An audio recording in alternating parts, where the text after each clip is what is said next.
এলাকার দিকে তাকান, যারা আলেম হয়, হাফেজ হয়, এলেমওয়ালা হয়, এরা একটু টাকাওয়ালা কম হয়।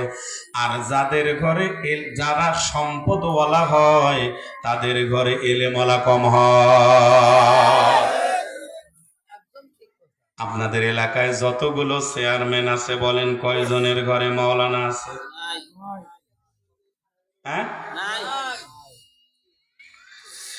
যে কয়জন কাউন্সিলর আছে, যে কয়জন এমপি মন্ত্রী ছিল, মেয়র ছিল, বলেন কয়জনের ঘরে মুফতি আছে?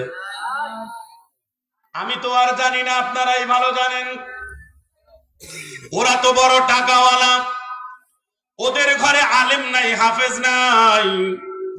এরকম লোকেরা যদি আবারও জায়গা মতো যায়, আলেমদেরকে জেলখানায় ঢুকাবে, এটাই তো স্বাভাবিক ব্যাপার। ওদের ঘরে আলেম নেই, ওদের ঘরে হাফেজ, মাওলানা, মুফতি, মুহাদ্দিস নাই। এবার তাকান, সারা বিশ্বের মধ্যে বাংলাদেশটাকে চোরের দেশ বানাইছে টুপিওয়ালা।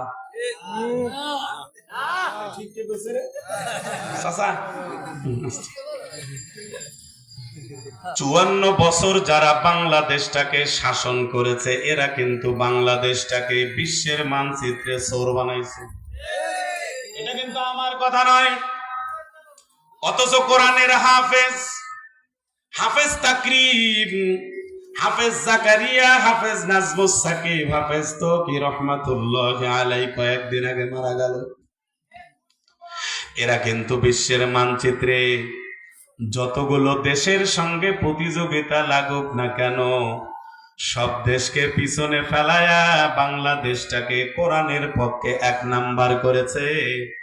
এখান থেকেই বোঝা যায় বাংলাদেশ কোন নেতাদের কাছে নিরাপদ নয়, বাংলাদেশ কোরআনওয়ালাদের কাছে নিরাপদ। আপনারা ঠিক বললেও ঠিক, না বললেও। এই যে হাদি ভাই গুলি খাইলো, টুপিওয়ালা কয়জন গুলি করছে? হ্যাঁ, সত্যি কথা বলতে কি, হাদি ভাইয়ের গুলির কাজে যদি কোনো টুপিওয়ালার ঘেরান পাইতো, ঘেরান, অত টুপিওয়ালার 12টা বাংলাদেশে বাজায় ফেলতো। কি বলেন আপনারা? টুপিওয়ালার ঘেরান নাই তো। আজকে হাদি ভাই কবরে ঢুকছে, আজকে কে কাঁদে নাই? আপনারা না কাঁদলেও আলেমরা কেঁদেছে, আলেমরা কেঁদেছে, চোখের পানি ছেড়ে কেঁদেছে। শায়েখে চরমনাই কেঁদেছে, মামুনুল হক কেঁদেছে। হ্যাঁ, কোন আলেম কান্না করে নাই? শায়েখ আহমদুল্লাহ কেঁদেছে, পুরা বাংলাদেশ কেঁদেছে। আজকে দেখেন, ওখানে যদি আলেমদের সম্পৃক্ততা থাকতো, গুলির পিছনে বাংলাদেশের 12টা বাজায় ফেলতো। কিন্তু হলুদ সাংবাদিক যারা আছে, এরা দেখবেন ওখানে আলেমদের ঘেরান পায় নাই বিধায় এটা ফলাও করতে চায় না। আমার বন্ধুগণ,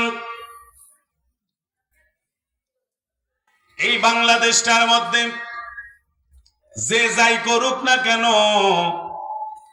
যারা গুলি চালায়, যারা অস্ত্র চালায়, এদের হাতে কিন্তু আলেমরা অস্ত্র তুলে দেয় নাই। আলেমরা কিন্তু বাচ্চাদের মুখের মধ্যে কোরআন তুলে দিয়েছে, 99টা নাম তুলে দিয়েছে। আবার কয় ঠিক, আঙ্গুল তুলছি। আমরা যারা আলেম আছি, এরা কিন্তু হাওয়া ঘর বানাই নাই। আমরা যারা আলেম আছি, তারা কিন্তু আয়না ঘর বানাইনি। আমরা বানাইছি মসজিদ মাদ্রাসার ঘর।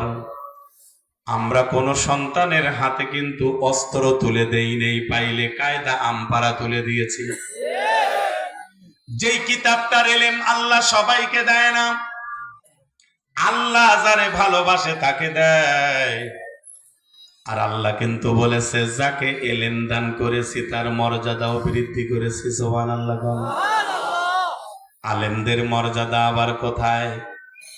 তাকায় দেখেন, মুফতি আমিনী রহমাতুল্লাহ আলাই, আজিজুল হক রহমাতুল্লাহ আলাই, শামসুল হক ফরিদপুরি রহমাতুল্লাহ আলাই, হাটহাজারী রহমত শফি সাহেব রহমাতুল্লাহ আলাই, যারা কোরআন দিয়ে জীবন পরিচালনা করেছেন, আল্লামা দেলাওয়ার হোসাইন সাইদি রহমাতুল্লাহ আলাইহি।